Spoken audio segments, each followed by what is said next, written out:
Yes, how you see what happened. Well, good afternoon, everyone. Thanks for making it here. We didn't get the snow we expected today. Tomorrow. Never mind. I've been too busy tracking Wendy Murdoch and Steve Bannon on the Hill. But we're here today to discuss a very important topic, the Iran protests. It's been 19 days for those of you following the topic. We've seen so far 25 deaths and over 3,700 arrested, according to the official numbers coming from Iran. That number could be higher. We simply don't know. The protests, since they started on December 28, we've heard many slogans against almost everyone, against the supreme leader, against Iran's President Rouhani, against the country's involvement in many conflicts abroad, against Hezbollah, the IRGC, you name it.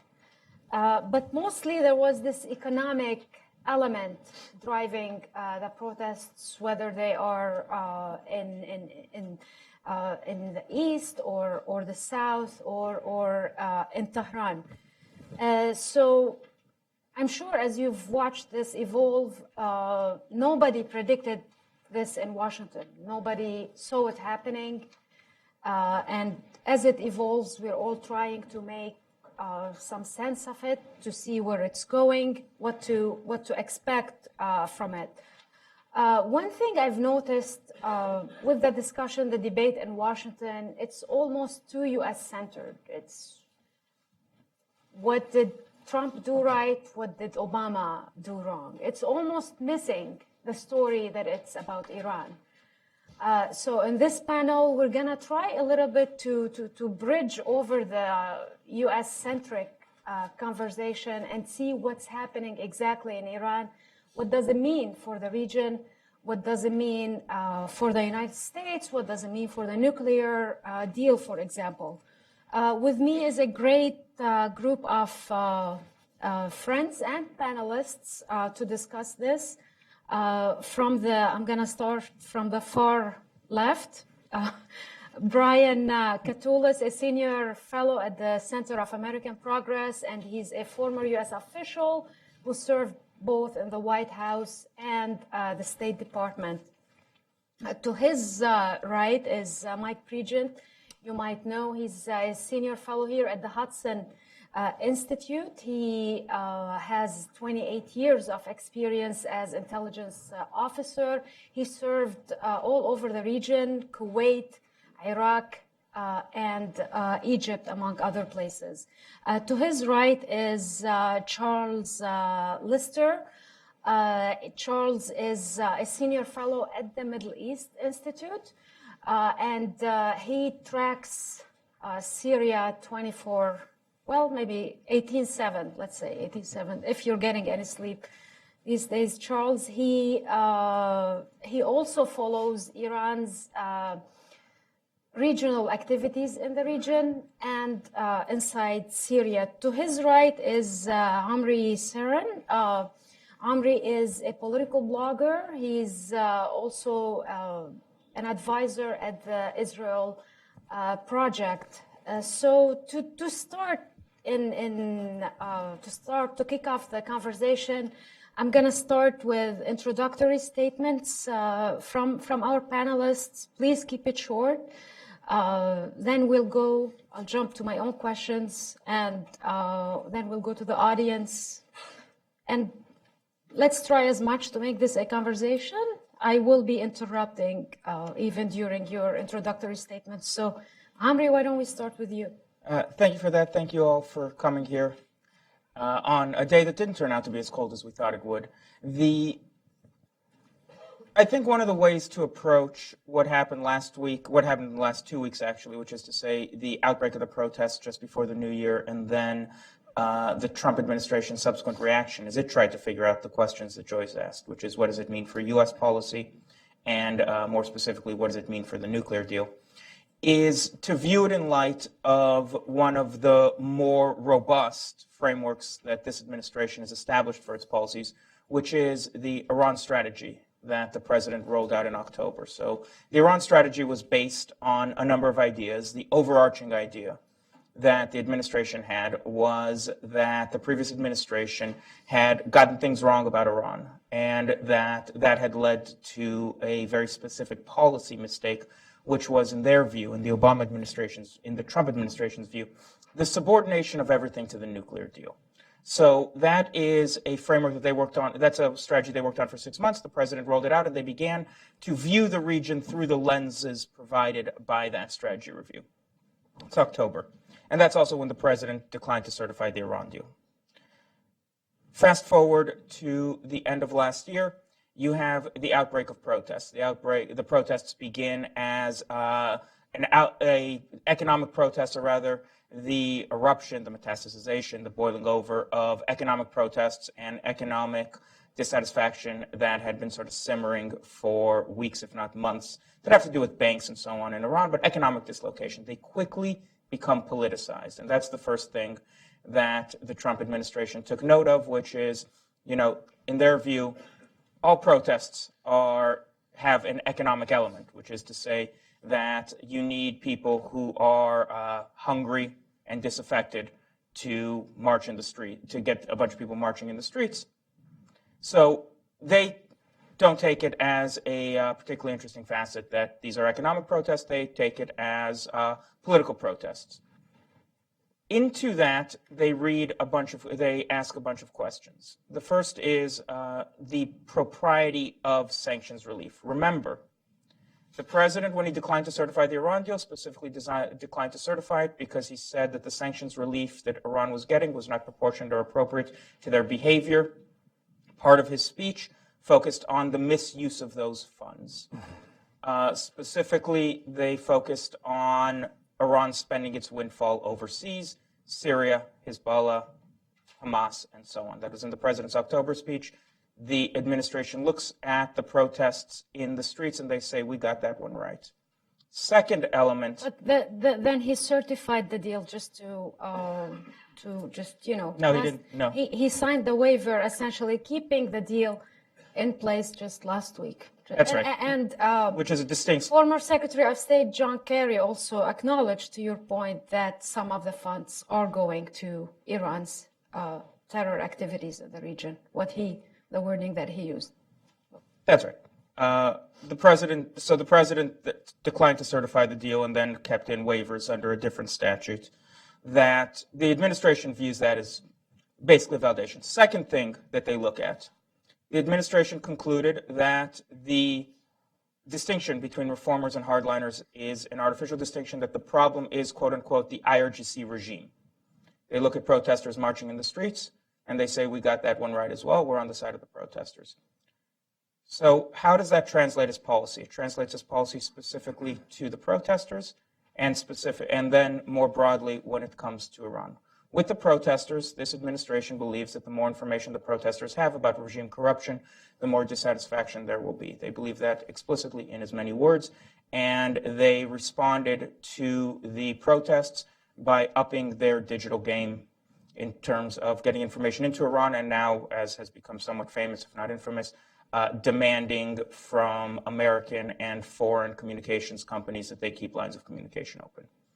More broadly, last week, we had what Joyce referenced, which is the president's waiver of a series of sanctions, including most prominently the 2012 NDAA sanctions, which are oil and the Central Bank of Iran, or energy and the Central Bank of Iran. And the president said in the statement that he released that this is the last waiver he'll sign. Into that, they read a bunch of things about Iran misspending its windfall. And that's basically the framework they're going with. Going forward, politically, this gets a little beyond where we are, so I'll just flag it in case it comes up. Politically, now we're looking at a congressional fight and a diplomatic fight over whether or not Congress and the Europeans meet the president's demand for 4 specific fixes of the Iran deal. That's separate from their sanctions thing. So I think that if we understand that as a framework, this administration believes that the Iran protests basically were in line with their assessment of Iran, in as much as they erupted without warning, that's something that I think everyone would concede, but that they were in line with their assessment. And so they're likely to continue the policy that they rolled out in October. I think that's probably a useful starting framework. So as you probably gathered from Joyce's introduction to me, I want to kind of look at this subject from a little bit more of a regional perspective rather than from an American one or an American perspective looking at the protests in Iran. So coming at this as someone who looks at Syria more than anywhere else, but also Iran's activities elsewhere in the region, if I put my cynic's hat on and I try and answer the question, what do the Iran protests tell us about Iran's position in the region now and in the future? What do the protests in Iran tell us about whether we have any opportunities to roll back Iran in the region or even contain it in the region? If I put my cynic's hat on, I would say there's nothing that has lent me to believe that we either can or will roll back Iran. And there's little that makes me believe we're capable or willing to contain what Iran is doing in the region. And I'll kind of... By we, you mean the US, the Trump administration, or we just... We being... I'm speaking in a British accent, but I am American. So we being the US and allies. We being the Trump administration now, we also being the Obama administration beforehand. So collectively, really, the last several years of policy on all of these subjects, not just on Iran specifically, but on Syria, on Iraq, on Yemen, on elsewhere. One of my biggest frustrations over the last few years in terms of the Obama administration's policy on Syria, and forgive me, I am going to talk about the US position to begin with, was the fact that really what seemed to take place in terms of the Iran deal and all of the negotiations that preceded it was the prioritization of a logic that assumed that by bringing the Iranians into the international community, there would be a long-term benefit of being able to contain and change the behavior of the regime in Tehran, to change its behavior in the rest of the region. But the unacknowledged consequence of that was that in the short to medium term, and this is still playing out now, the consequences of trying to bring the Iranians in and all of the other consequences in terms of the short-term benefits to Iran were, as far as I can see, unassailable, irreversible consequences in terms of Iran's medium-term expansionism in the region. And that's why I have the cynic's hat on in saying that I don't think there's a great deal we can do to reverse what Iran has had the opportunity to do over the last 5 years or so. So those short to medium-term consequences are as significant as I think you can possibly say. Having said that, if I put my sort of positive hat on, are there any other opportunities? I think the protests in Iran now, and also to the protests in 2009, as I was talking to Mike earlier, they give us a little bit of a window into the idea that Iran is not necessarily the contiguous, unified, infallible state that some people in the region have always assumed it to be. There are structural weaknesses within the state. There are structural inadequacies within the economy. There are areas in which society, from a political, religious, and social point of view, are discontented with the current status quo in Iran, and they are unhappy with or some people are unhappy with Iran's expansionist tendencies in the region. And I think that is an important reminder that we don't necessarily have an opportunity to roll back dramatically what Iran has done in the region, but we do have openings in which we're now aware that certain sectors of society are deeply unhappy with some of the things that Iran has done. And as Omri was saying, this is... Is this sector, can you elaborate which sectors are unhappy? I mean, the protests have been across the board, but do you see more of, is it in rural areas more? Is it... Kurdish Iranians? Is it hardliners? Well, I don't think it's coming at all from the hardliner portion of the society, and certainly not the kind of people who will back the clerical class and back the current status quo. But to be honest, my honest opinion is I don't think this is the driving force behind the protests. It wasn't at the beginning, but it's an outspurt from it. There are people who think that spending all of this money in Syria and in Iraq and in Yemen and elsewhere ought not to be done given the inadequacies at home. And in that sense, to answer your question, I think to a certain extent it spreads across the rural and urban divide. I think in urban areas, I think we've seen it particularly obvious. But the reason why I raise all of this is we've made significant mistakes in the previous administration, and I think we're still making the same mistakes, frankly, now. I think the Trump administration speaks a really good game about fighting back against the Iranians. I haven't seen, as someone who watches Syria 27, or 18/7 if you think, any real evidence of Iran being rolled back or contained at all since day one of the Trump administration, despite all of the strong rhetoric. In fact, Iran has grown even more powerful in Syria. It has grown even more powerful in Iraq. It has grown even more powerful in Yemen and Lebanon and elsewhere, and you can make that list as long as you want. So despite all of the strong talk, we need to look at the detail. Sanctions at the moment don't seem to be having much of an effect. And if they are going to have an effect, it's a very long-term one. And again, we still face the consequences in the short to medium term and whether or not that will be reversible in the long term. So just to throw out a few ideas on the policy on the policy subject, and people can feel free to respond. One thing that has happened in both administrations in the Syrian case is that, in effect, when we have taken part in either negotiating ceasefires and other arrangements in Syria, or we've taken part in lending legitimacy to ceasefires or other arrangements negotiated by other governments, we have, in effect, given legitimacy to actors like Hezbollah by acknowledging them not only as partners or actors within a ceasefire, but in some cases as guarantors of that ceasefire. And we've also acknowledged Iran as a guarantor of ceasefires in Syria. So if the Trump administration wants to speak strongly about degrading Iranian expansionism in Syria, I would suggest somewhere to start in terms of the Syrian case. It's not acknowledging Hezbollah as a legitimate actor and in some cases as a guarantor of ceasefire arrangements. Our policy with regards to the Kurds in Syria and with regards to relationships with Iran, I think, provide a lot of other openings to Russia and Iran to take advantage of what many people see as American ambiguity and thus weakness. I can list all of the different, examples, and I think in Iraq there are just as many, and it's probably something that I expect Mike will talk on, so I won't necessarily cover that ground. But for the sake of time, I'll stop there. But yeah, I look forward to the conversation. Thanks for having me. I guess thanks for joining me, actually. So looking at what happened over the last 2 weeks, we saw opportunities, and again, we realized that, like 2009, the intelligence community didn't see this coming. We didn't see this coming, but this is much different than 2009 because this wasn't a reaction to an election.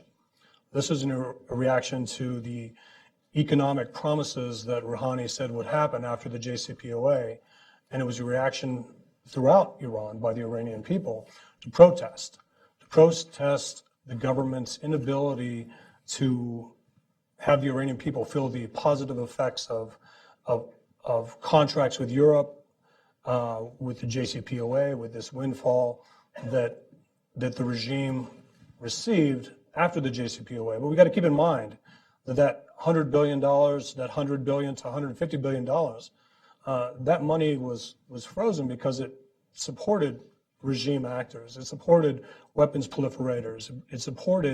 It came from human rights abusers. It came from IRGC operatives, their shell companies, freight companies. Basically, everything in Annex 2 that had nothing to do with the nuclear deal actually reactivated Iran's logistical and terror network. And that seemed to be, at least when we put on our different hats and we look at what these protests are about, the Iranian people actually got it. I look at the IRGC, and this was actually a time where I think the Iranian people were also looking at IRGC adventurism and the regime actually allocating additional monies that should have gone into the economy to destabilize Iraq and Syria and continue to do so also in Lebanon and Yemen. So when you look at this from the region, and you did a great job talking about Syria, so I'll talk about Iraq. So the United States government, when we look to Iraq and we're engaging the Abadi government, we should be able to say, Prime Minister, is this the country you really want to align yourself with? A country that cannot take care of its people, a country that spends more money to destabilize your country than it does to take care of its own people and its economy. And if I were to answer for a body, I would say I can do both. I can court Iran, I can align with Iran, and I can align with you because I've been able to count on you through these two administrations, both the Obama and Trump administration, to hide the fact that we're aligned with Iran, to obfuscate the role of the IRGC in our security forces, our intelligence agencies, and also in our economy. So as we talk about the IRGC and how we're looking to hurt the IRGC and basically use sanctions and secondary sanctions to hurt this regime in the IRGC, you look at the companies that European countries are looking to do business with, and then you look at the percentage ownership that the IRGC has in those companies. Well, the IRGC now has those tentacles in Iraq's economy, in its oil economy, and its telecommunications economy, and its reconstruction business economy. So there are things we can do. And again, because we don't ever see this coming, I propose that we have a package on the bookshelf that you can take off that sanctions what were the words you used to describe Khomeini's empire? The Supreme Leader's personal business empire worth tens of billions of dollars. That the Iranian people were actually asking us to hurt. To be able to tell the Iranian people that upwards of $86 billion are controlled by your Supreme Leader. To be able to go after the besieged. Now, when we talk about the besieged, a lot of people don't, I mean, in Iran, of course they understand, but in America don't understand that the besieged is the most unpopular directorate within the IRGC. And a lot of people back here don't even consider it part of the IRGC. But it is. And it's low-hanging fruit. And it wasn't targeted in this round of sanctions, and I think it should have been. And the reason I say that is because human rights violators like Mohammad Reza Nakhti, who used to be the besieged commander, was sanctioned under Annex 2 of the JCPOA, or at least was sanctioned for what he did in 2009, yet received sanctions relief under the JCPOA and Annex 2, which makes no sense. Human rights violator gets sanctions relief, and somehow as part of the nuclear deal, another uprising takes place. The besieged again arrests Iranians, puts them in prisons, and one of those prisons was sanctioned, and the Supreme Judicial The head of Iran's judiciary was sanctioned. As well. So that's a good sign. But again, the besieged commander wasn't, and the besieged are the group that go out and do these things. Qasem Soleimani, as much as he is an adversary for the United States, is viewed as a hero to a lot of Iranians based on what he does. But the leader of the besieged is not. The leader of the besieged is as unpopular in Iran as he should be in the United States.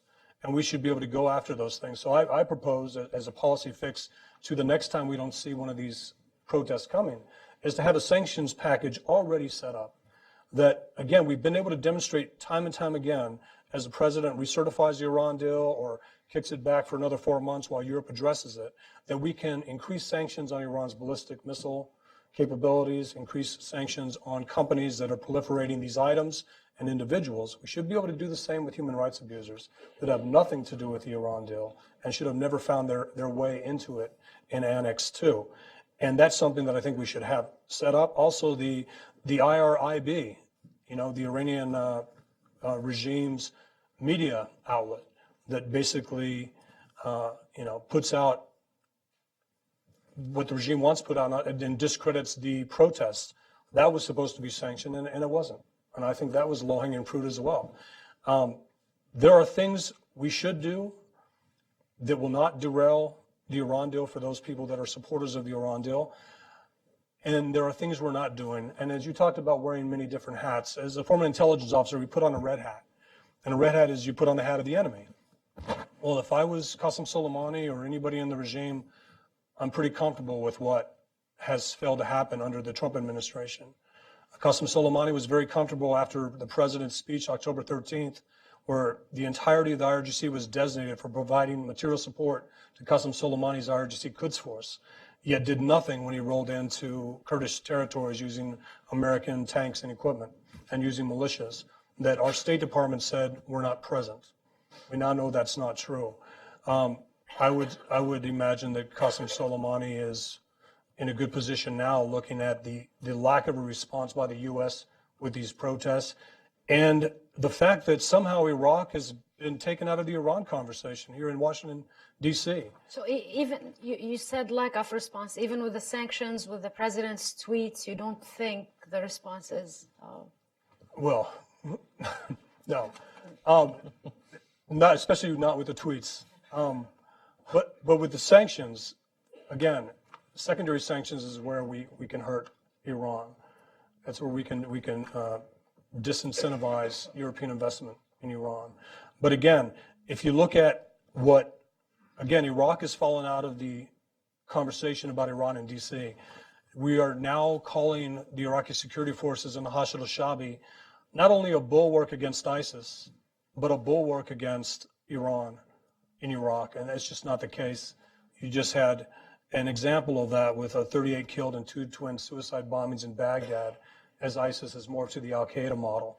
And there was a political article today that we were talking about where General Mattis may take a different stand towards Iran, but right now he's saying that the land bridge isn't in existence in Iraq, and it is. And there's a study from the Institute of the Study of War where it lays out the order of battle of the Iraqi security forces and the militias. I plotted them on a map, and I've shared it with several panelists.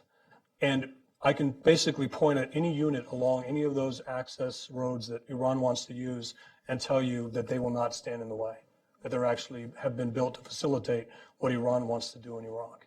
And I'll leave it at that. Right. Great.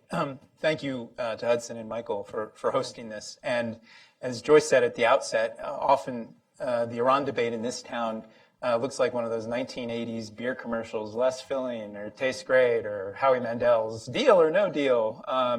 And I think we have the starting basis of what I hope is a textured conversation.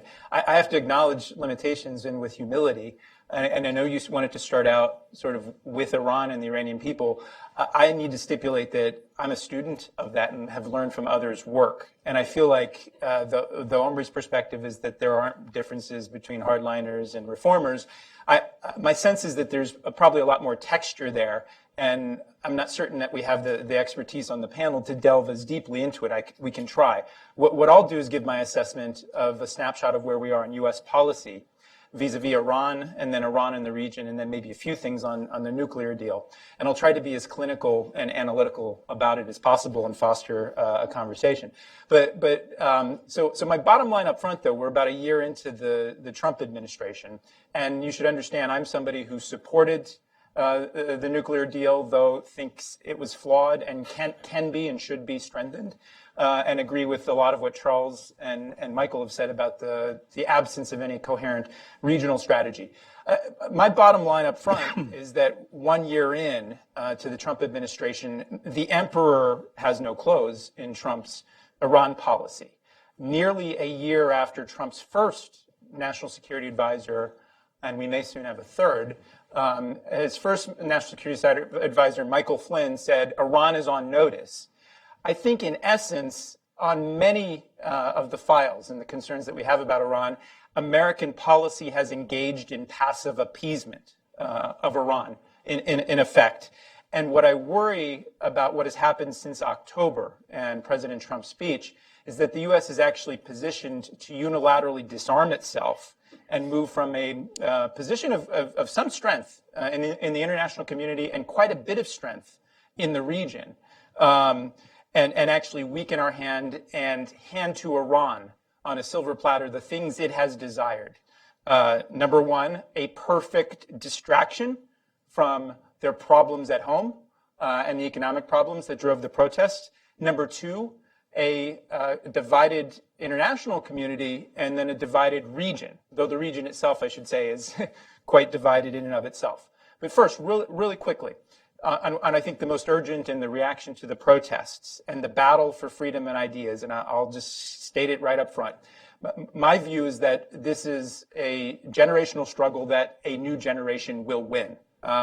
It will win on its own terms inside of Iran, the sclerotic, corrupt regime, everything that Omri and everybody else have studied and talked about, will not sustain itself. There's just a new generation that will come to power, and that may sound naive. And I'll also argue that I think in many parts of the rest of the Middle East, those structural factors still very much exist. I think in that battle of ideas, it is good for the United States to use its voice. I didn't understand and was quite mystified about the criticisms of U.S. officials speaking up and other things. We should be doing this. I'm glad President Trump talked about freedom. I wish he would do more of that in our own democracy in defense against Russia or in other parts of the Middle East, in Egypt and Saudi Arabia. This is where we've lost our voice, and it had become muted even before Trump came to office. So we need to speak up. We need to expose. We need to give tools to that new generation in Iran through technology so that they're informed and that they can connect with each other and fight this fight. And it's a much different sort of type of struggle than when I began my career in the 1990s working for the National Democratic Institute because of technology and things like this. The other thing we need to do, and this is where I think there's some incongruity and inconsistency, is speak with a consistent voice to the Iranian people. When President Trump, in one of his first actions, banned Iranians from traveling to the United States, and when I saw a few days ago Nina Shea, a scholar here at Hudson, who we've enjoyed a great working relationship, criticize, I think there's a possibility of 100 or so Iranian, mostly Christians, being sent back to Iran in a horribly repressive environment. That's deeply worrisome, but it's a consequence, I think, of Trump's overarching strategy.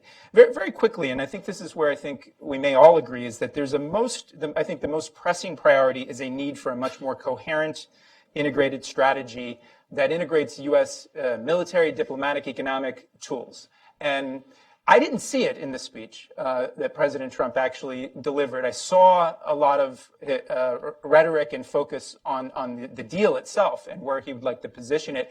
But there's a huge gap between the rhetoric and the actual policy tools. And I heard it from Israeli officials when I was there the week after Trump's speech. Some of my colleagues who were in Baghdad also saw this. They saw Trump rhetoric and bluster, and then they saw what was happening in Kurdistan. Actually on the ground, and we've talked about that. So we don't have that, and I think to create that requires a lot that the U.S. certainly right now doesn't have on its team. We still don't have a full bench in the administration, the State Department, and other things. I think we're playing catch up, and I think that's an important thing, and I hope we can dive into it.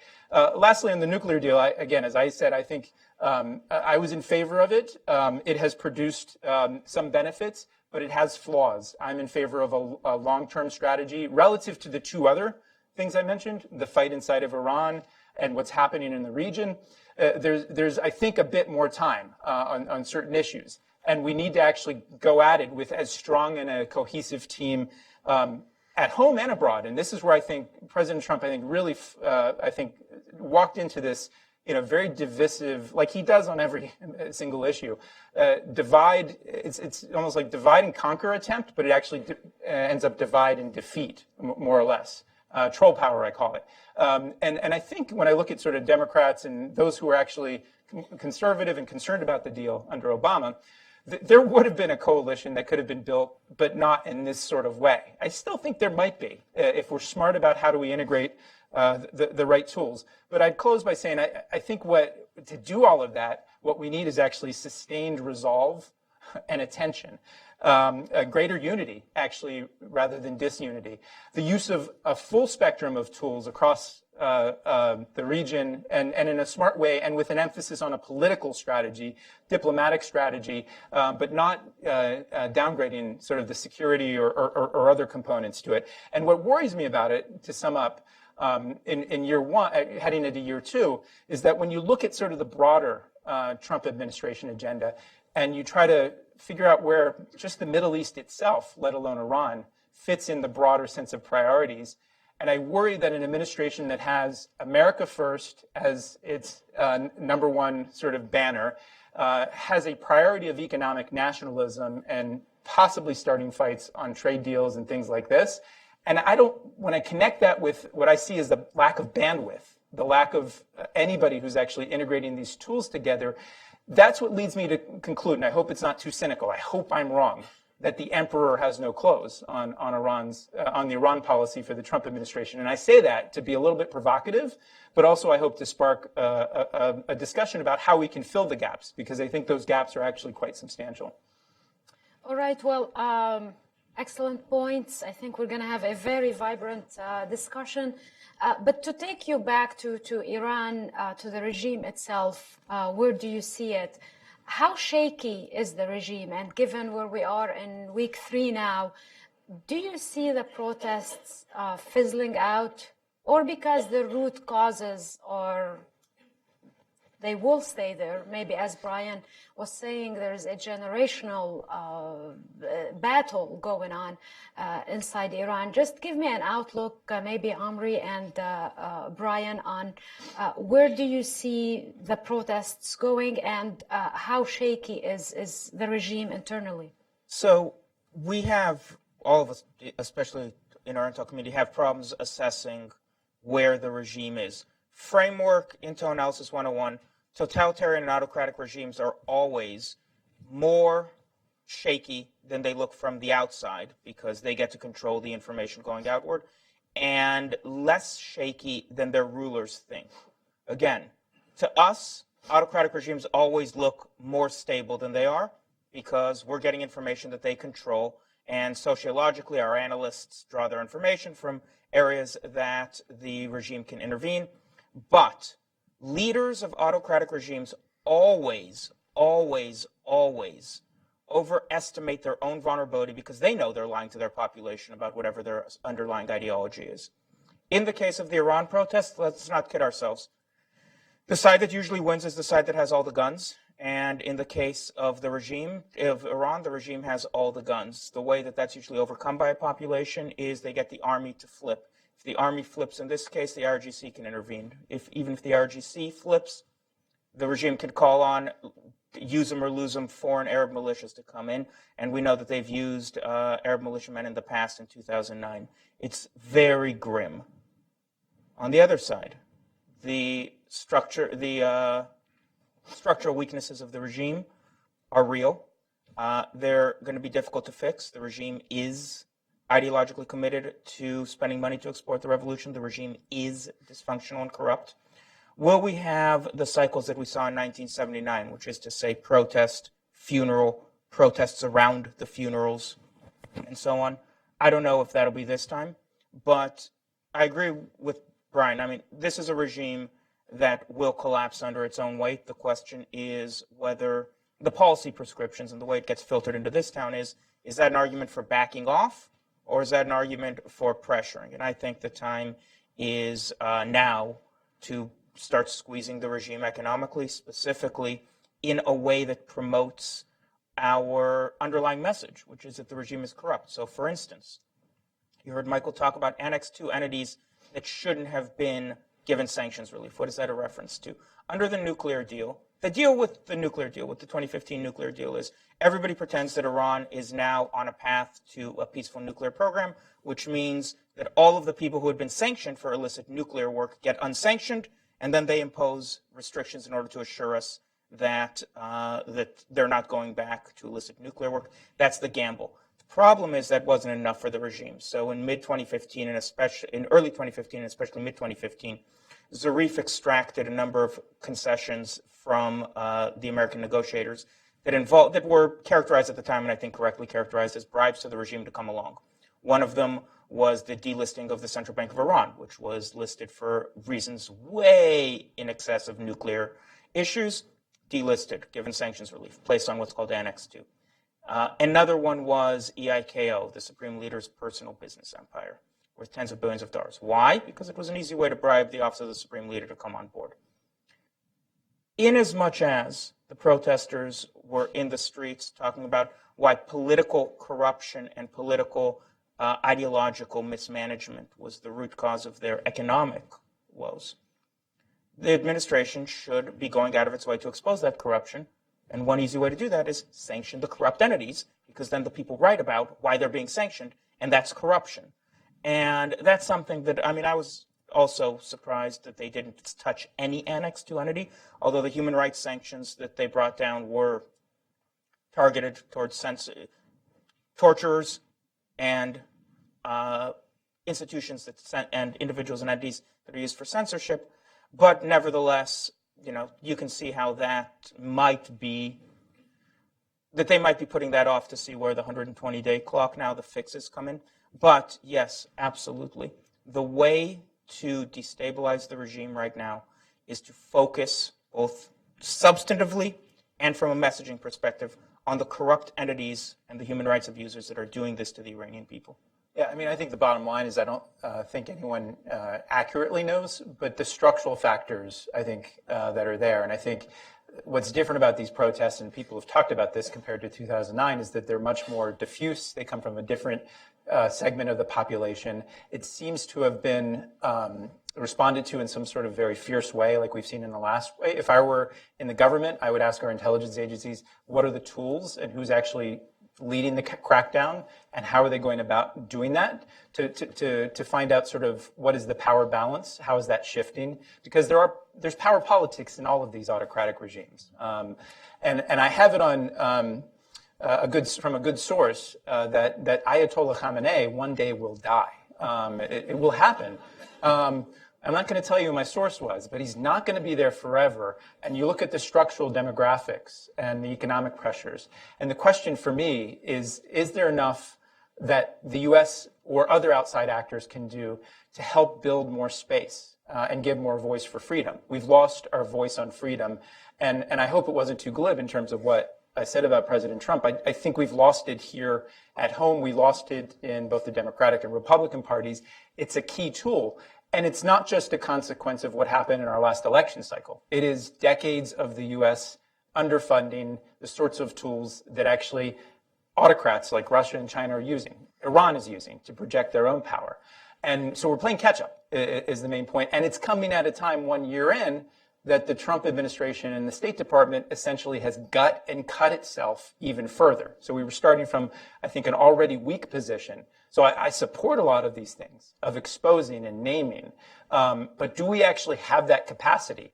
And it comes back to, do we have the focus and the will as well? And that's where do you think are we at a turning point for the regime? Can it go back to pre-December 28? I don't know. It might take months, years. We don't know. But the way you're describing this, it's a generational battle. It's a structural problems within Iran. I mean, do you see this as a pivotal moment in Iranian politics? I think it could be, but if there's support to the Iranian people and if we play our hand correctly, and again, I fear that actually what the formula that President Trump has started to begin to present actually will undercut the protesters. The other thing is prediction is difficult, especially about the future, they say. And I'm somebody who followed Egypt quite a lot. And I would say that I had thought at certain points Egypt and sort of what had happened and the different competing centers of power that emerged in 2011 to 2013 had moved to some sort of possible point of no return. And what we've seen is actually no. It's actually gone back even worse than before. And how we play our hand, again, isn't as important as the fight for those people on the ground. We should acknowledge that with humility. And it's not all about us. It really is about them. But I do think we need to support the cause of freedom and justice in the longer term. And looking at the regional picture, Charles and Mike, how much what's happening inside Iran? I mean, the slogans, death to Khamenei, no Gaza, no Lebanon, no Syria. How much that tie the regime's hands, maybe in Syria or in Iraq? And if we were going to talk about logistics even, since there is, this is a protest against funding proxy elements in the region, will we see less funding? I mean, I thought it was interesting that Hezbollah's Secretary General is announcing his salary to the world. I mean, $1,300. So do you see this creating some sort of pressure in Syria or Iraq on Iran? I'll go ahead and start. Well, if the more media attention that's given to these topics could actually help. I mean, you described something that's known to people that follow the region, but unfortunately wasn't talked about during these protests. When we heard the chants that no more Hezbollah, stop helping Assad, stay out of Iraq and Syria and these other places. we're not hearing that amplified in media. So when you talk about Americans losing our democratic voice, I'm surprised at the silence from Europe. Yeah. And then not surprised. Again, the JCPOA was shaped in a way to where it incentivized relationships with European investment in Iran without the consequences of having to deal with keeping Iran from a nuclear weapon. The United States assumes all the risks. Europe has the benefits. Again, they're still afraid of our secondary sanctions that we can put in place if they do business with IRGC-owned companies. But these protests are ripe for Democrat support, for Democratic government support. Yet we didn't hear that. Equal time was given to regime protests in support of the regime than they were to the actual protests. And I would argue that if you do something and the price of doing that is death, then your protest is louder than the one that's directed by the government to go out and do something, or you'll be arrested, or you could end up being disappeared.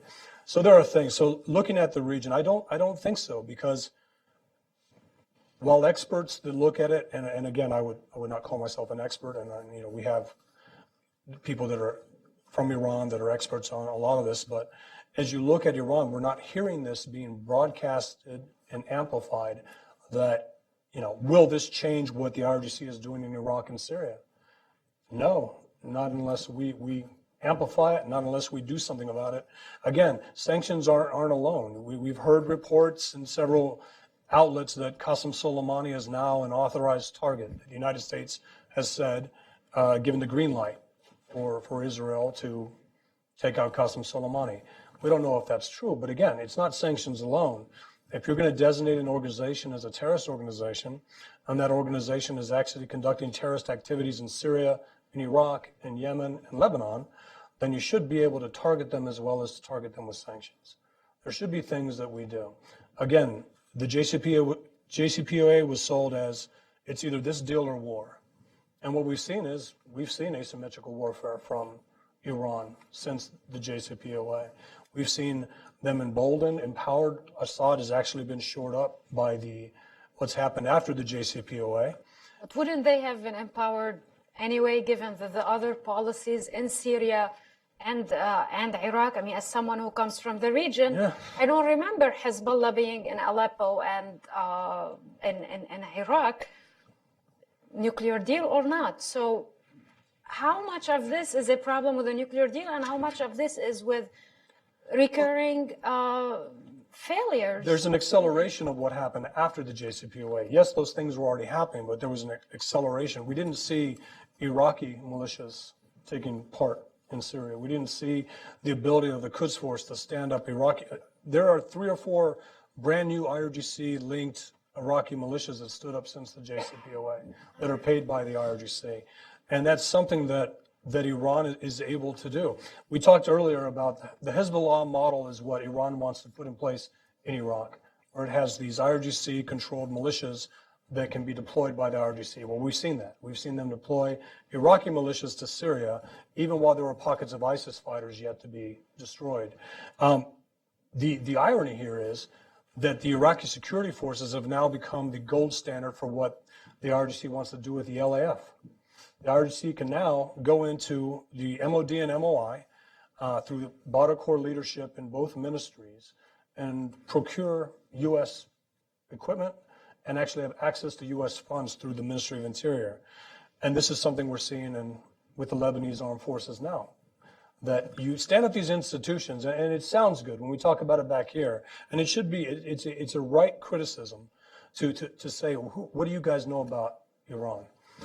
That's right. When you actually sit here in D.C. and you say, let's stand up these democratic institutions to curtail what Iran is doing in Lebanon and Iraq, when Iran is actually able to exploit those institutions.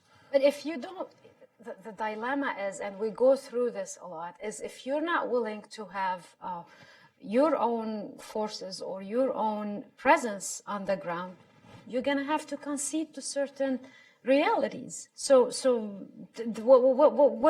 is the alternative here that we are? If we look at Iraq, during the surge, we had 160,000 U.S. forces on the ground. We had advisors at every level of the MOI and MOD, yet the IRGC still had influence within the Iraqi security forces and the ministries. So it's not the number of troops that you have on the ground. It's whether or not you're paying attention to what Iran is doing and you're willing to do something about it. We currently have our State Department saying that the Ministry of Interior is not an outlet for the IRGC. The IRGC cannot use U.S. equipment and funding from the Ministry of Interior. And its minister is Qasem al-Araji, a Badr Corps commander, who was arrested and put in jail by Americans for targeting Americans.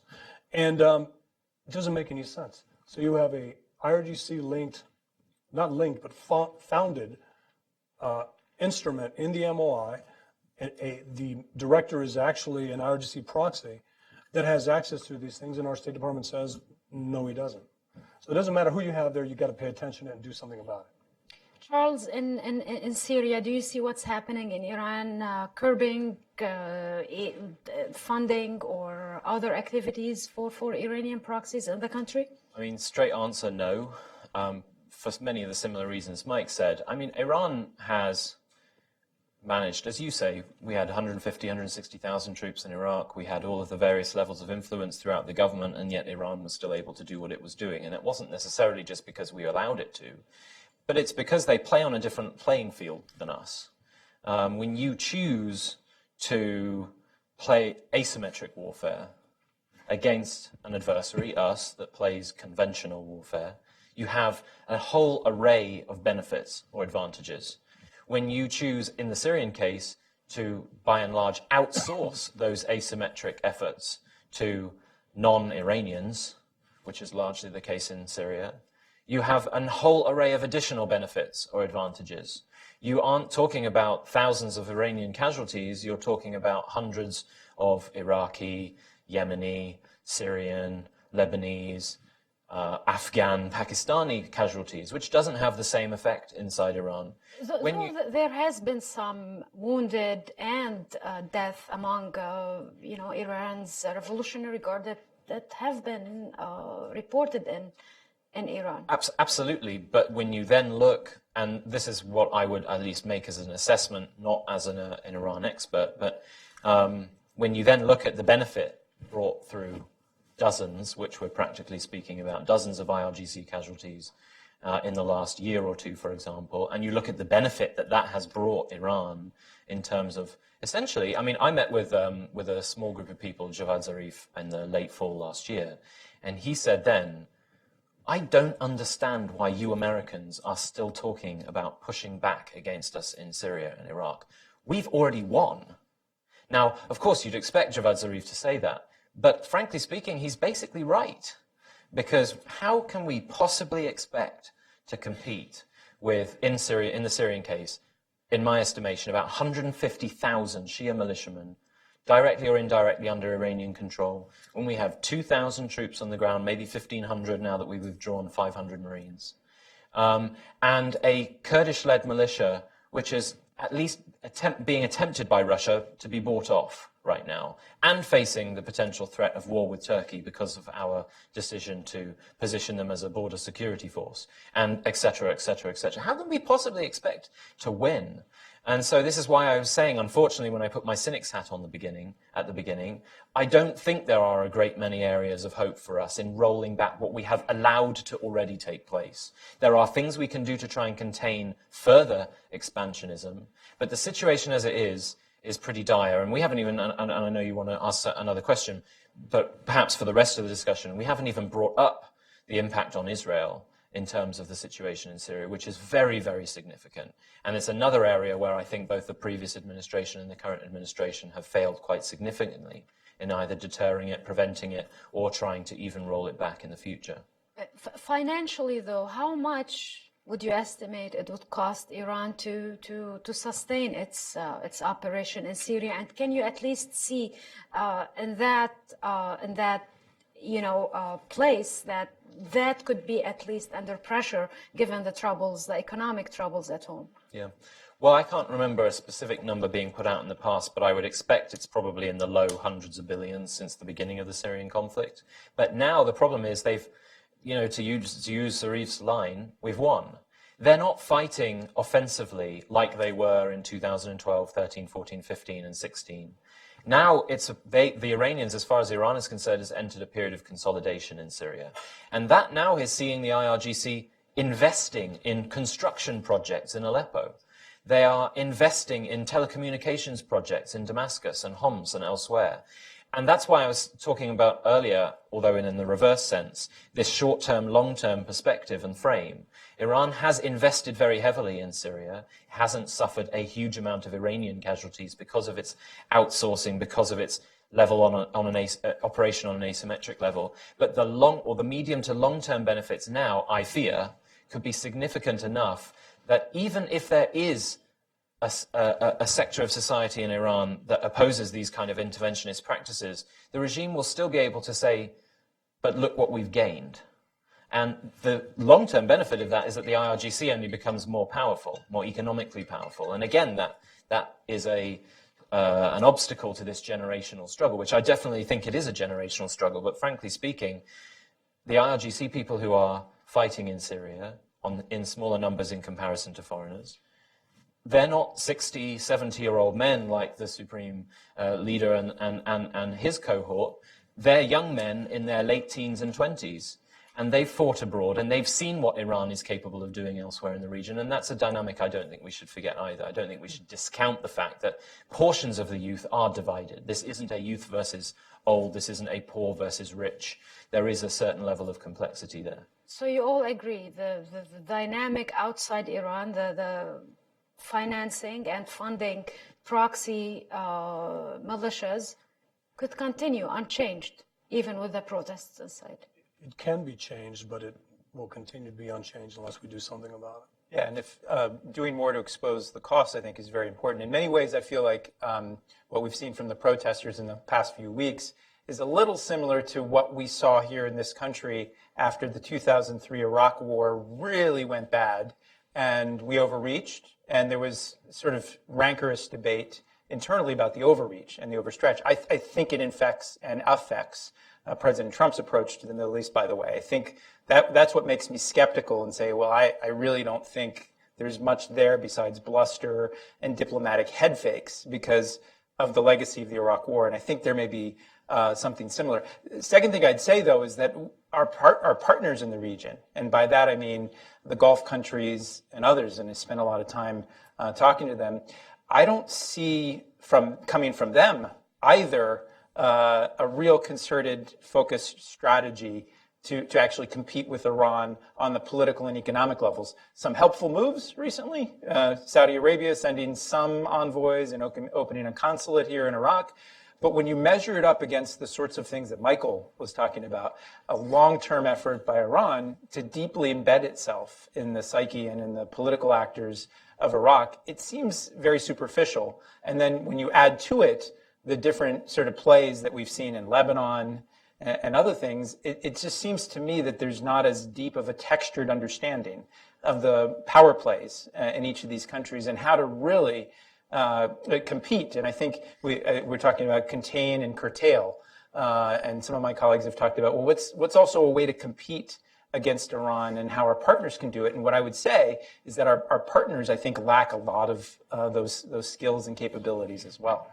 Amri, Brian mentioned the visa issue that, Iran being on the list from September for the Trump administration with restrictions on citizens not to come here. Do you think that has undermined the U.S. credibility in essentially calling for freedom to the Iranian people when they don't have the freedom to flee their own country and come to the U.S.? And do you think Iran should be removed? Sure.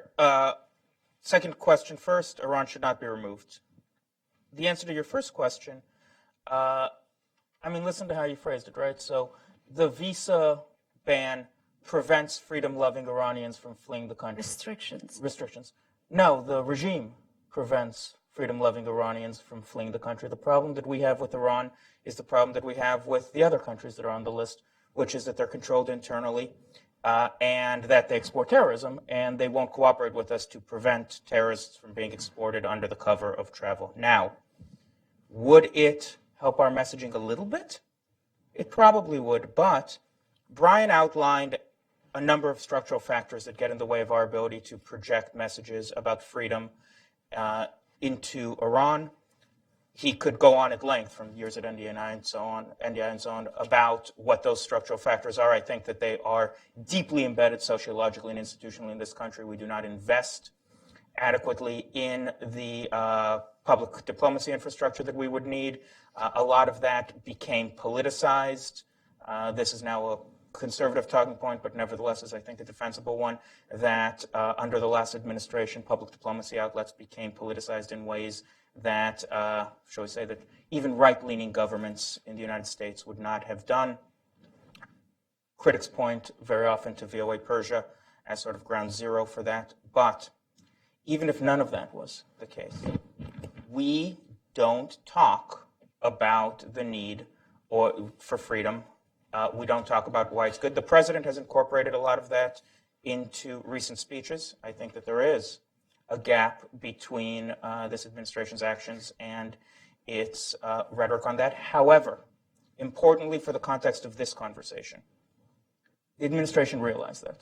As soon as the protests broke out, the State Department's Middle East and Iran people and the NSC's Middle East and Iran people explicitly began talking about what do we have, what assets do we have in order to push messages about regime corruption and about the need for freedom into Iran.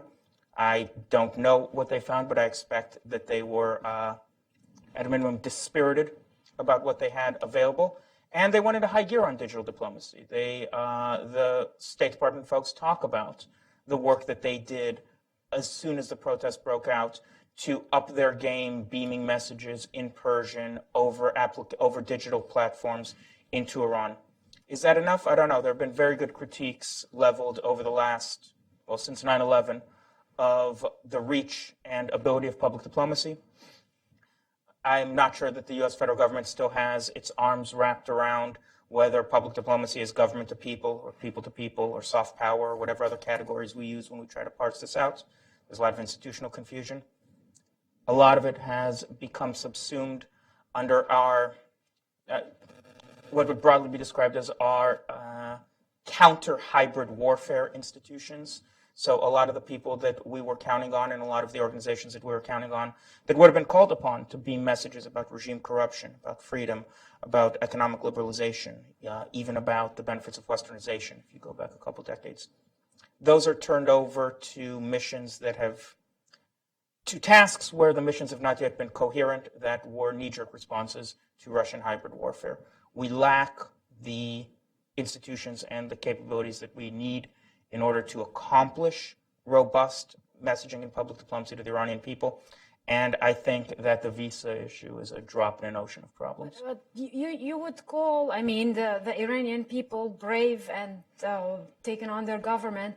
At the same time, if dissidents want to flee the country and not die in jails, how would they do it now? They would not normally do it by purchasing a commercial ticket to the United States and going through the visa process. That is not the way that dissidents escaping persecution in Iran would normally do it. And listen, even if it was not to go all hardline, the United States has as its first and foremost obligation creating a travel infrastructure that keeps terrorists out of the country, that is built on cooperation with countries overseas. The list was not a Muslim ban. It was a ban of countries that refused to cooperate with us in a bilateral fashion on the people coming into the country. There's a subtle debate, by the way, that we've been talking about, whether or not the tension between Trump's America First ideology and reaching out to the protesters. I think if you really wanted to get creative and you really wanted to get cute, you could absolutely describe the Iranian protests as a call for Iran first.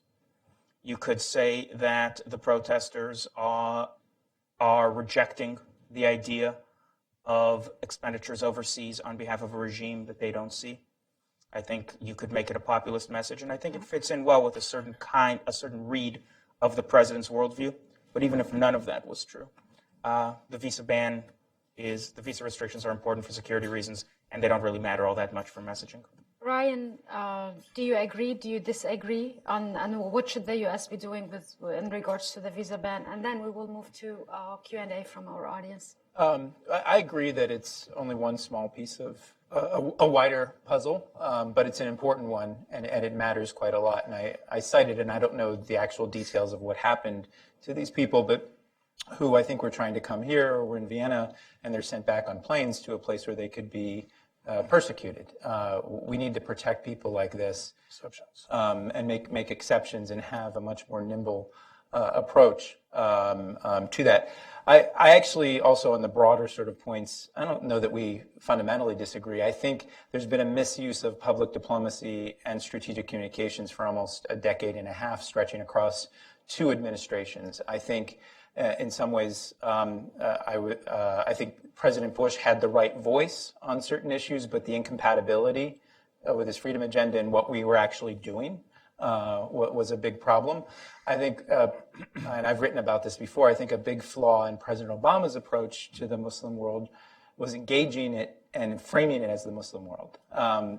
I, as someone who's more liberal, believe that it should be engaging sort of these societies, and Joyce, Lebanon and other countries, though some may be Muslim majority, not even many or all of those Muslims are faithful. So engaging them and trying to instrumentalize sort of a religion in a particular way actually undermines pluralism. and it's a convoluted argument, but I think it's important. It doesn't reflect who we are. And my bigger problem, and it is being a little cute to say Iran first, is that I actually feel like if you look at what Trump is actually doing, and I as an American here at home, it doesn't actually reflect a lot of our ideals. I mean, I was struck, I'm diverting from Iran, I'll come back to it, that 2 leading conservative thinkers, former Bush officials, essentially called it as they saw it, that President Trump is a racist. Peter Wehner and Michael Gerson, just in the last 24 hours in columns and things like this. So when we talk about values, I think it's important for us to speak up for Iranians. It's important to speak up for us and who we are. And the more that we degrade sort of who we are, I think the less sort of attractive we'll be. And my biggest worry is that the first year of Trump on Iran is this gap between rhetoric and reality. And it may actually, and it's a worry, I hope I'm wrong, we come back in a year, I hope, Omri, everybody else tells me I'm wrong, that Iran will be a mechanism by which the U.S. strategic relevance actually gets lower, not higher. And it should be the reverse in my view. Excellent. We'll move to Q&A. If you have a question, please wait for the mic, introduce yourself. Let's start over here with the gentleman. Sure.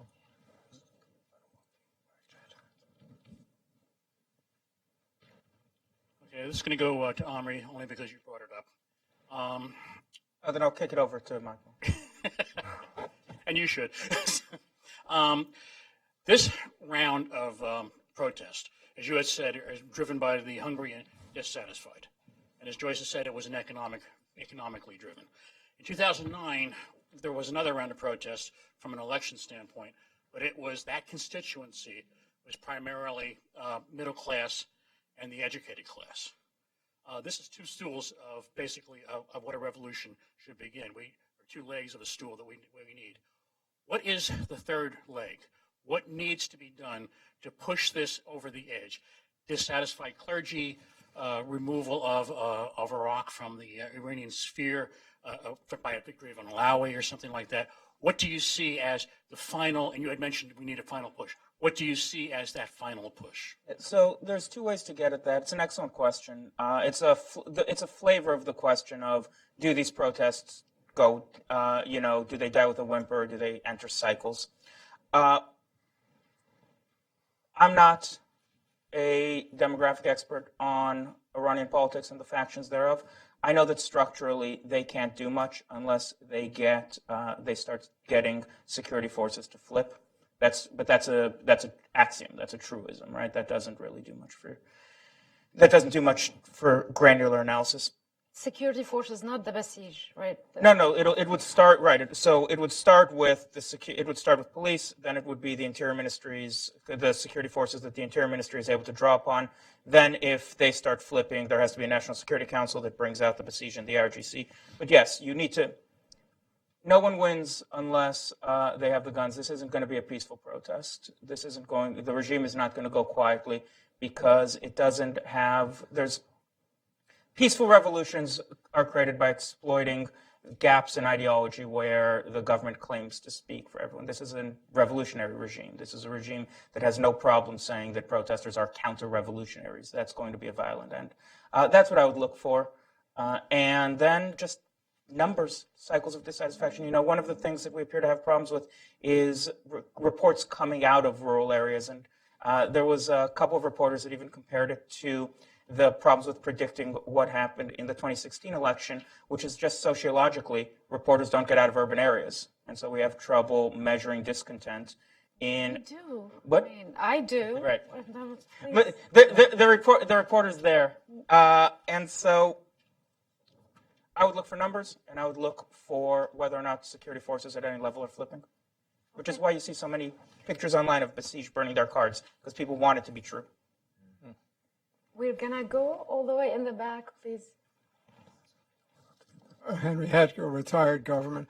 I wondered, you haven't mentioned the impact of the social media on the situation in Iran, the fact that it had to be blocked. And we saw a great deal of photos of the rich, the cronyism in Tehran that have benefited by the situation of expensive wars and nuclear deals and so forth. And well, they indicated chicken is up 40%. There's a crisis economically. Inflation keeps running. And of course, on top of all that, they have the losses at the battlefront in Syria. Thousands dead. Have they gained anything? The government says they have, but a lot of people in Iran don't feel that way. And I guess they're tired of things. Okay, Mike, maybe on social media, and then have they gained anything in Syria? Well, again, this isn't when we talk about Iran, we're not criticizing the Iranian people. We're always criticizing the regime and the IRGC. The regime and the IRGC are winning. They do have gains in Iraq and Syria. The people are losing. It's the more we shed light on the fact that the people are losing because of the gains outside of the country, because of the expenditures to support this adventurism that's taking place. That's where we can actually maybe add that third leg to this stool you're talking about. And also, as an intelligence community, we need to look at developing go-tos. Who are the people we can work with in Iran if we can help them? And not only the U.S., but our European allies and our Middle Eastern allies. Who are the groups, who are the people, who are the leaders that need our support to be able to keep these things going, to actually cause change. But again, nobody's covering the protests. We had to ask ourselves this morning, are they still going on? And we have to look for them because they're hard to find. And they should be broadcasted and they should be covered. And that's I think that's a critique of Western democracies, that they don't care enough about what's going on, that there's actually a hope that the regime survives so that the status quo is better than what comes after. I mean, but some journalists are not allowed to go roam freely around Iran. So that does present a problem. And I think his question is, in a sense, we're seeing more protesters with cell phones and smartphones now, and that has changed in 2009. Does that make it harder for the regime to restrict flow of Telegram and Twitter should never acquiesce to the regime. And regional partners, Iran actually put out a threat to its regional neighbors: don't support the protests. Do not expand your internet to cover what they're doing. And that's exactly what they should be doing. And that's exactly what we should be promoting and helping and standing behind countries that do that. Again, the freedom of information should be able to get out. And then you have the regime say, well, that's from the MEK, or that's from the NCRI, so that doesn't count. That's from the Kurds, so that doesn't count. That's from this group, so that doesn't count. It all counts. We take a look at who delivered the message and discount it. This was prominent in Iraq, where if a Sunni said a Shia official was doing something wrong, we discounted it, because Sunnis say that about Shia officials. we were looking for the smoking gun. It had to be a Shia saying it about a Shia or a Sunni saying about a Sunni in order for it to count. So we need to pay attention to what we're looking at and less about how we got it. I mean, just one thing. I think you said there's a hope that the regime might survive among some. I actually would dispute that. I hope I'm wrong. Yeah, I think you're wrong. I think it's more of indifference. And this is one of the things when I started following Charles' work actually in Syria, was when I thought the sort of collective shoulder shrug and sort of hands up in the air about Syria in this town under the Obama administration, masquerading as strategic thinking and like, oh, we're going to contain the crisis and we're going to use tourniquets and, and this delusional. I mean, absolutely delusional when you look back on it. It was in front of our faces. And I think, why was that? It was not because people wanted Assad to win. What I think in this era for the Middle East and for Iran and things like this is just the shoulder shrug, the indifference, because it doesn't, for whatever reason, animate American public debate.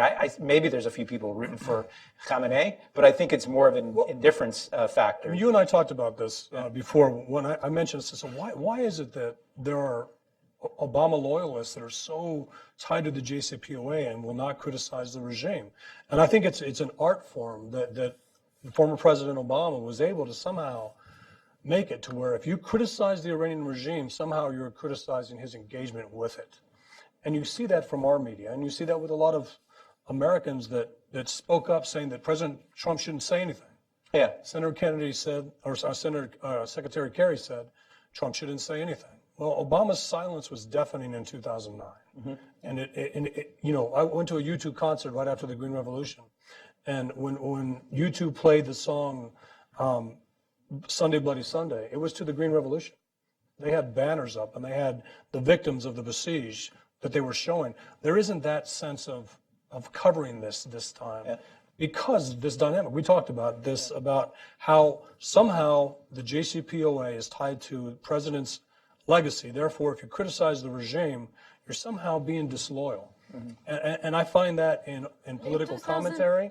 I find that in the media. Was it about the JCPOA in 2009, or was it more eyeing an opening with Iran and talking to them? Because the secret negotiations didn't start in Oman till 2011? So I was in Baghdad in 2009, and we were watching the Green Revolution appear before our eyes. And at the same time, we were releasing IRGC proxies from U.S. detention, and we were wondering why. And this goes back to what you're talking about, the secret negotiations between the Obama administration and the regime. The regime was looking for overtures. The regime was looking for signs that Obama was serious. And we started to see the release of individuals that would not have been released, like Doc Duke from Lebanese Hezbollah that was in U.S. detention, Qais Khazali and Laith Khazali.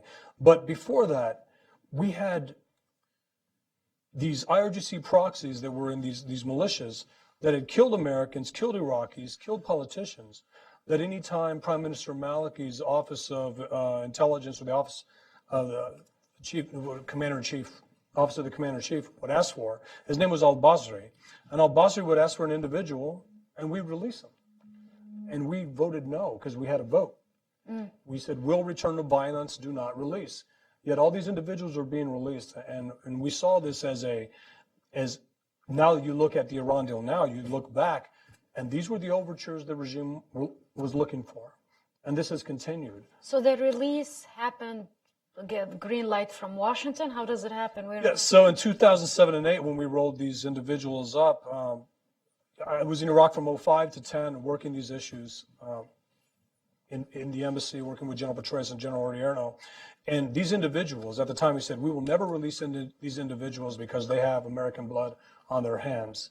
And even had some prominent members of the Bush administration, and also I think I can actually attribute this to there were some members in the National Security Council that said, if we release these individuals, I'll resign my post because we've lost the war. And we started seeing that happen. In 2009 and 10, when General Odierno took over and Maliki was running for re-election, nobody thought Maliki could win. Alawi was supposed to win this. Nobody thought Maliki was going to win. And we started seeing Qasem Soleimani play a role. And people coming to General Odierno and saying, can you do something about this? Can you get in the way? Alawi was supposed to be the prime minister.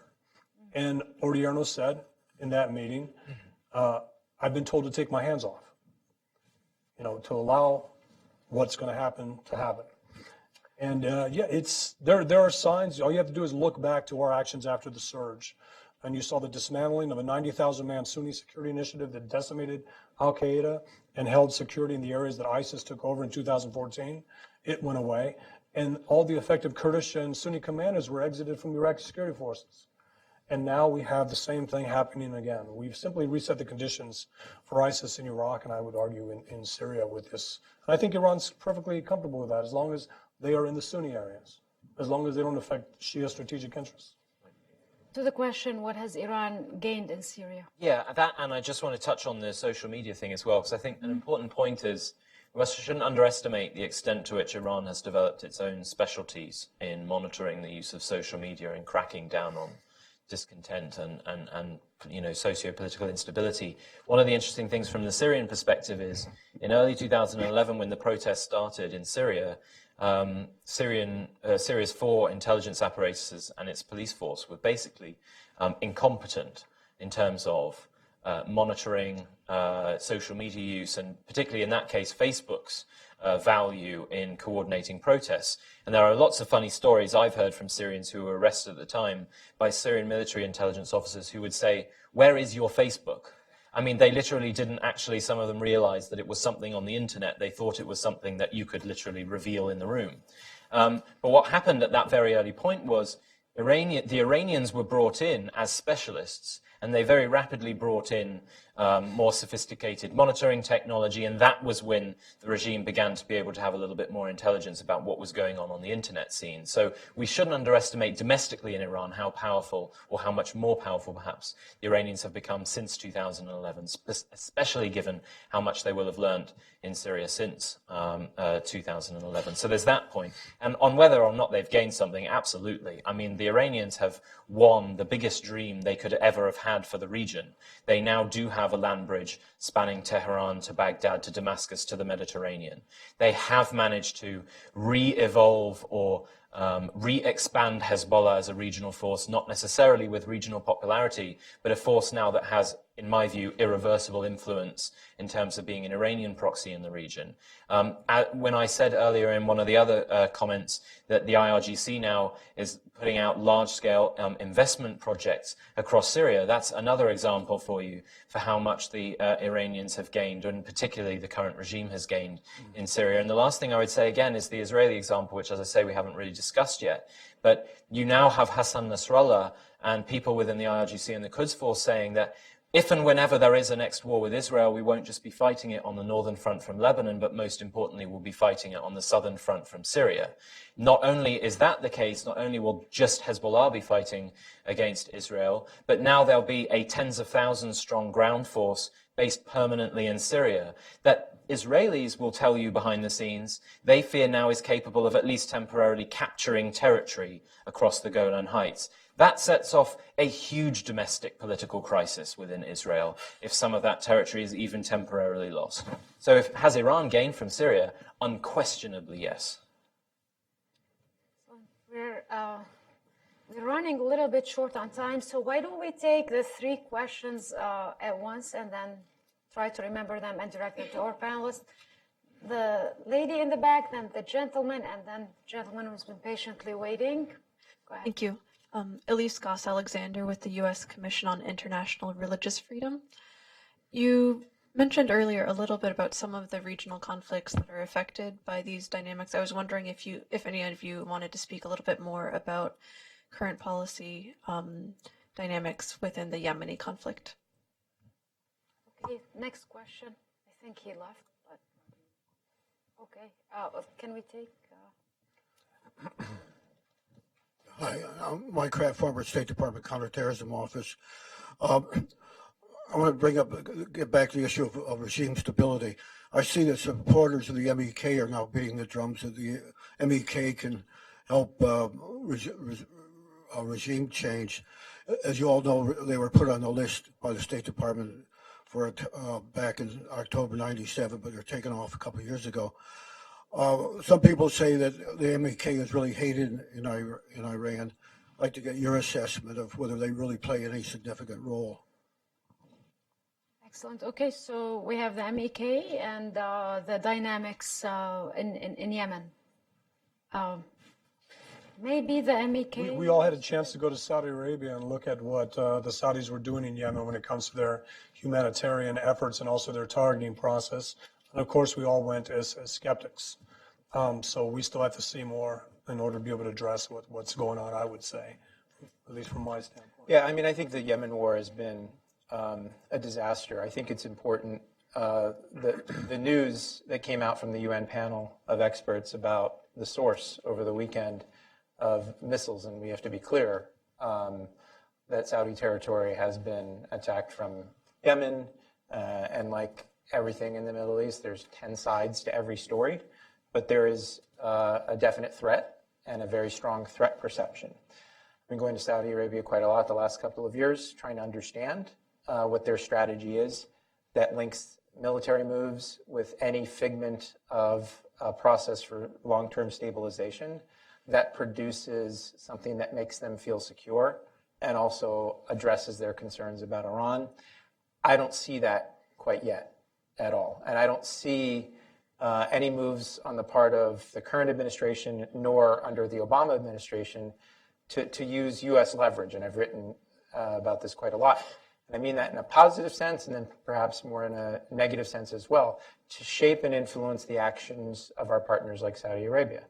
And I say that in a way to, partners help each other, in a sense. And I feel like the current course in the last couple of years are an absolute disaster for the Yemeni people first and foremost, but hasn't been great for the regional actors as well. And the last point is that I think this is a feature of the dynamic, the structural sort of framework of the regional security environment right now, where larger, more cohesive countries are playing out their battles in weaker, more divided countries. We've seen it for a decade plus now. And Yemen isn't as high on our debate as it should be. And I think the U.S. using its leverage with partners like Saudi Arabia to force them to sort of map out what is the long-term plan here and do it in such a way that actually addresses their concerns about Iran and Hezbollah and other things. And that's, again, a piece of this broader counter Iran, where I don't even think President Trump's speech in October addressed. And if one wanted to have that strategy, it certainly needs to be a key component of it. And Charles, very quickly, and then Omri on MEK. Sure. Yeah, just on Yemen, on the Yemen war, I think from a U.S. and allied perspective and from a humanitarian perspective, the war has been a complete disaster. I think from an Iranian perspective, there was a long time in which we were hearing a lot of stories and a lot of claims from Saudi and elsewhere that the Iranians were already there, they were already driving everything. I was actually quite skeptical about that, and I think some of that has been drawn out since. But the Iranians have undoubtedly acquired more influence and are driving things more now than they ever were before. And I think in that respect, again, it's probably an opportunity lost to contain and stop a conflict before it gets to this kind of point where the Iranians, if we're talking about Iran here, are able to find an opportunity that they didn't have before. So I do think that's important context. I just wanted to really quickly, just tell a little anecdote here about the broader U.S. policy perspective in terms of pushing back the Iranians. And one thing that I was quite surprised no one really brought up yet here. But when you have the director of the CIA come out in public and say that he dispatched a CIA officer to eastern Syria to give a letter to Qasem Soleimani, which, as far as I understand, was trying to ask for assurances that he wouldn't be attacking American troops in Iraq. And Qasem Soleimani comes out of that meeting alive. I find it very hard to understand how we can still sit here and talk about it. He didn't open the letter, right? No, it of course. was given to a messenger to give it to... Well, as far as I understand it, our officer got extremely close, if not up face-to-face to Soleimani himself, as far as what I was told anyway. If that story is true, which you assume coming from the director of the CIA it is, keep that story in mind when you hear political figures within the administration simultaneously talking about how determined we are to roll back the Iranians, when the chief architect of Iran's expansionism was basically given a letter by our own intelligence service asking him not to attack our forces in Iraq. I just think that's an extremely important anecdote to keep in mind when you hear all of the political statements coming from the White House and elsewhere these days. Amri? Yeah, I'm going to answer the MEK question in an annoying structural way, which is that it depends on what you think about what Michael said about the importance of messengers in distributing information, which is quite literally as open a question as we have in communication and strategic communication. If you think the messenger matters, then MEK information is of limited utility inside of Iran. If you think that the message is as important or more important than the messenger, then the MEK's infrastructure for getting information in and out of areas of Iran that we can't reach becomes incredibly important. It's an open question. There are legitimate disagreements over it. I think that we would benefit if more elements inside of our public diplomacy were asking those questions in those terms. But the MEK undoubtedly has communications infrastructure. Whether it matters or not depends on what you think about the messenger versus message. Yeah, I mean, listen, if you think regime change will be brought about by evidence of corruption and mismanagement, then that's the question. MEK can expose that. Are they the right messenger or wrong messenger, and does that question matter? Those are open questions, and those are questions that are evolving. And the Trump administration has not actually brought up regime change in Iran, which I thought is very interesting. Tillerson got close-ish by talking about the regime. Can I say one thing, just kind of wrap up on this? So I looked at the markings from the Scud missiles as well. We received a brief from the National Security Council. They gave us a released, basically unclassified version of what happened. So I would say that there is evidence that Iran is supplying these rockets to the Houthis. We know they're doing financial ties. That's the one point. But again, I want to look at the other evidence that people are talking about. With regards to Saudi targeting in Yemen, we looked at their targeting process, and it's easy to criticize what the Saudis are doing in Yemen, but as Americans, we have to look at what we did in Mosul. There's an article that you sent me where we basically allowed Iraqi Shia militia members to call in 5 sorties of U.S. aircraft and drop 500-pound bombs on ISIS sniper positions. When the ISIS to civilian ratio was 1 ISIS fighter to 60 to 100 civilians. So when we look at what has happened in Yemen, and we actually saw a UAV strike on something in Yemen while we were in Saudi Arabia, the target was by itself. You could literally look at what we have done in Mosul and other places and question our own targeting process. I'd just leave it at that. Okay, well, thank you, Brian, Mike, Charles, and Amri. This was a great discussion. Thank you. Hope to be back in warmer weather and